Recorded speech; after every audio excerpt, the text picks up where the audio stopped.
Hello, and welcome to this edition of Unseen with Tampa Fire Rescue. I'm Chief Tom Forward. Before we hire someone to be a Tampa firefighter, that person has to go through a rigorous hiring process.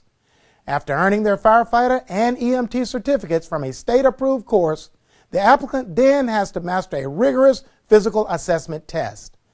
Until recently, Tampa Fire Rescue conducted its own physical agility test.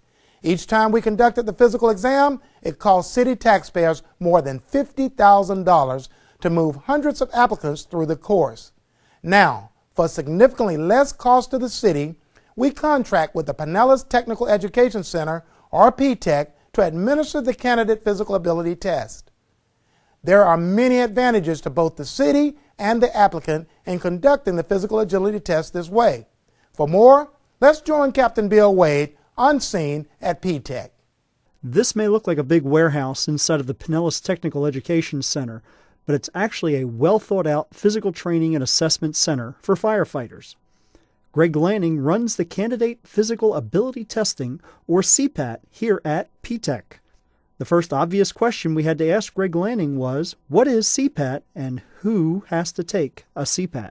A CPAT, that is a Candidate Physical Abilities Test. It is a physical ability test that was created by the International Association of Fire Chiefs and the International Association of Firefighters. CPAT is 8 events, 8 stations that are job relevant for Pinellas County, Hillsborough, Hernando County. Firefighting candidates who've already state certified in the state of Florida who want a job, who want to apply to a fire department, they have to take CPAT.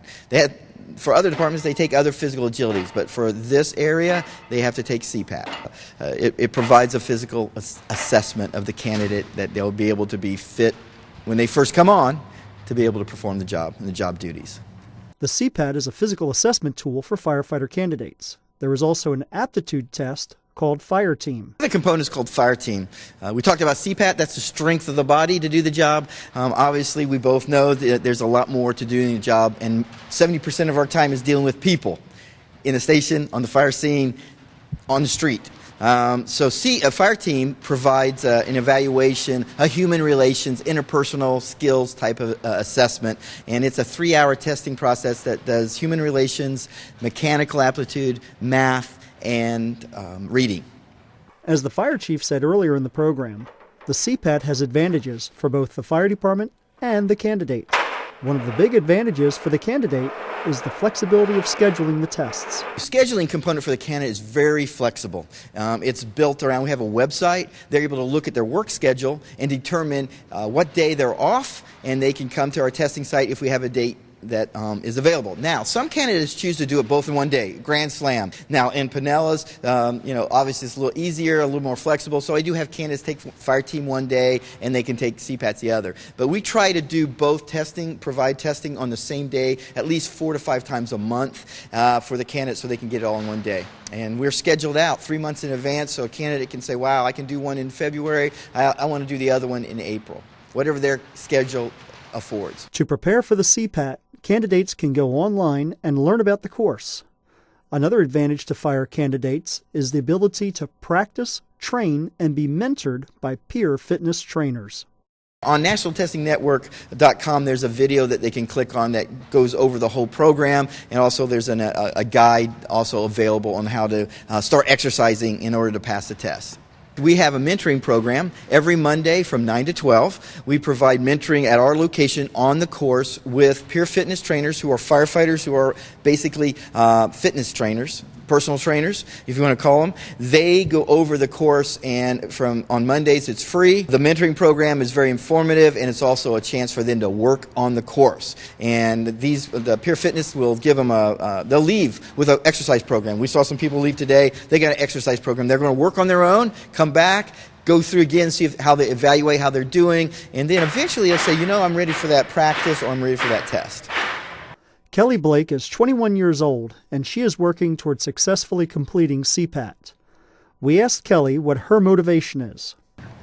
Middle of my senior year, a friend took me to the St. Petersburg Fire Explorer post, and they have a ride-along program. And you had to do 6 weeks of classes and stuff to get into to be able to do the ride-along program. And as soon as I hopped on the truck to go on a call one time, my eyes lit up, and I knew right from that point that that's what I wanted to do, and I didn't care what I had to do to get there. But it's been a struggle being a female, but I don't let anything stop me. And what is it that she finds most challenging about this course? Pretty much upper body. I think most females have stronger legs, so the leg part isn't too much of a big deal, and it's also the endurance, keeping, it's like short bursts of energy. So 1 second you're walking to 85 feet, and then the next second you're dragging a 165-pound dummy, and I only weigh 127, so it's definitely a challenge, but it's well worth it. Andre Benavides is currently a volunteer firefighter. He is participating in CPAT to try to make firefighting his career. Andre gave us his take on this course. Fire school is a whole different beast. They definitely challenge you mentally and physically, but it's more practical, I think, here, because you're not, some of the equipment here that you're doing here, they don't have over there at the school. So here you're definitely, I think, more challenged. Challenges you mentally and physically, and you definitely have to have a lot of endurance and stamina. John Giles is a fire lieutenant in Lealman and a peer fitness trainer. He is a firm believer in firefighter physical fitness. Throughout my career, I took on teaching for 15 years and started to get involved in the physical fitness aspect of this career to get candidates and firefighters in better shape to make them better firefighters. Hopefully they can maintain a level of fitness throughout their career to retire healthy, not to mention the department's aspects, workers' comp issues and things like that, and just being able to go home after the shift. That's the important thing, staying fit. Well, John, I've been watching some of the candidates go through this and you instructing them, and I think I want to give it a try. You willing to put me through some of these paces and let's see how I do? Absolutely. Let's give it a shot. Okay. This should be fun. All right, turn the whole body here. Here we go. All right. Now what I'm wearing is a vest that weighs 75 pounds. So the vest itself is 50 pounds, and then you've thrown another 25 pounds on, which simulates the hose or other gear. Okay, now you told me I can't touch the rail. And I'm tempted to look down to watch the stairs and see how we do for 3 minutes. Now I'm told this is a step a second. Already I can feel my heart rate going up.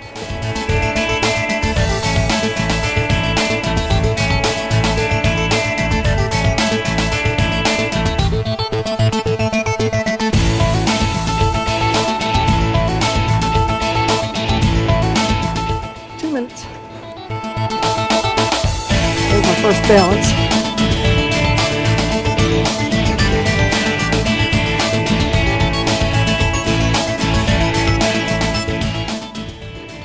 Ten, 9, 8, 7, 6, 5, 4, 3, 2, 1. Grab the rail, step down the little box.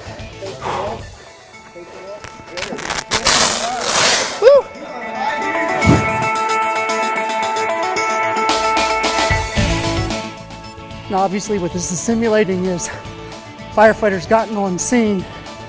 Now he's got to extend the hose line. The vest I'm wearing is simulating fire gear.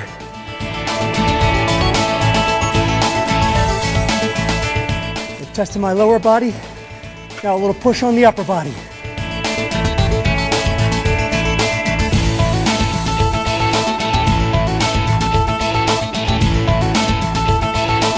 And if they weren't heavy enough, look, they even put some more weights on them. Whew.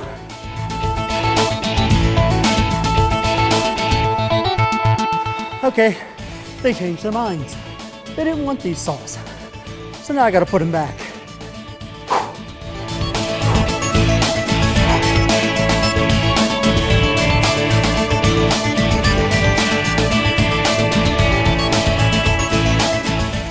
By the way, this is not acting. I am really winded right now. Obviously, once again, with a firefighter skill, getting a big ladder, it's gotta weigh 40, 50 pounds, maybe even more, up against that building.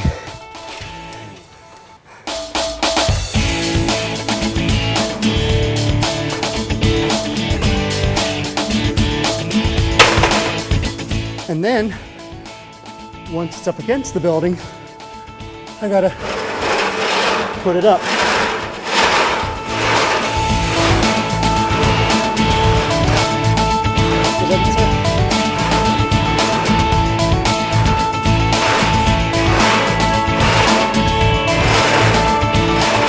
Now, if you're watching this at home and saying, hey, it's not doing too bad, don't forget, from the time I started on that treadmill, I have 10 minutes to do all this work. I'm taking my time. I don't think I'm going to make the record. And notice they've directed me over to this machine.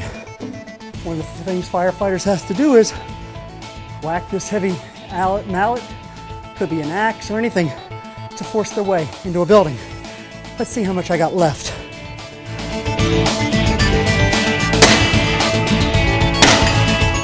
I have to hit it with about 850 pounds even to make it move.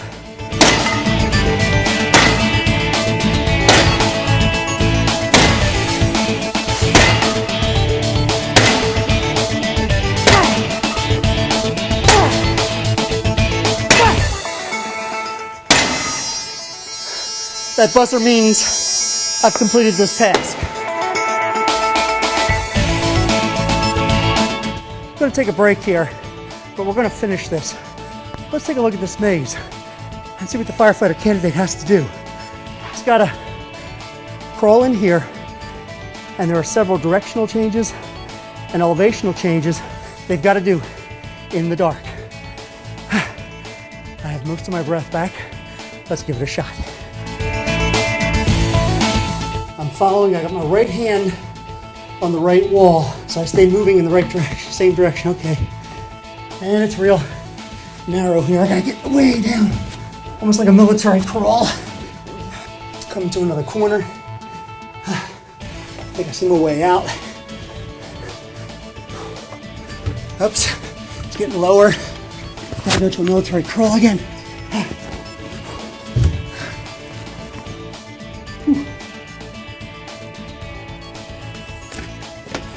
And this is where I'm going to time out. This has been extremely physically taxing. What we're going to do is we're going to go to the other couple of stations, show you those, but I'll tell you what, those young people we met that go through this, I got a lot more respect for them now.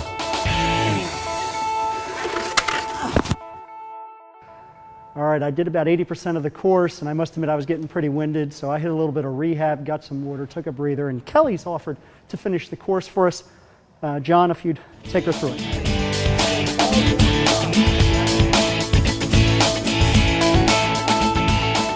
About 165-pound mannequin that Kelly, who weighs maybe $130, is now dragging, has to be 70, 80 feet? 35, so it'll be a total of 70 feet that Kelly is going to drag this mannequin that outweighs her by quite a bit. And she's actually making it look fairly easy. She's got that 50-pound vest on, of course some protection for her hands and her head. This could simulate her rescuing a civilian out of a burning building, could simulate her rescuing a fellow firefighter out of a burning building.